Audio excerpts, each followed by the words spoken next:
Today is mini vlog. Magluluto tayo ng ginataang tilong, okra, and haluan ko siya ng labanos. Ating ricados, luya, and garlic. Ito ng pan, ilalagay ko ang garlic. Haluan natin ito ng pinritong isda guys para masarap. Lagay ko na rin ang luya and onion. Nagmix ko na yan basta kung ano yung meron sa rep namin. Nilinis ko na at bubulayin natin. Tapos lagay na natin yung mga gulay. Sabay-sabayin ko na yan guys. Kasarap ng ating gulay ngayon guys. Napaka-healthy. Lagay rin ako ng konting beans at lagyan na natin ng coconut.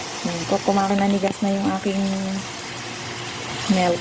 Being creamy na siya guys kasi nga nilagay ko sa ref. So, lagyan natin ng tubig. Habang nagluluto ako guys, naglalaway na ako sa aking gulay. Yan ako maraming gata. Tapos lalagyan natin ng sili at saka yan ang sili. Lalagyan natin ng pritong isda. Diba? Best dyan is may okra siya guys. Kailangan half cook lang natin siya. Prepare natin to panghalo natin sa gulay. Check na natin. Ayan na siya. Dapat lang guys. So, nakakagutom ang ating ginataang gulay. Sari-sari. Beans or bagyo beans na maliliit. Hinalo din natin siya. And then, na yung ating istang pinrito.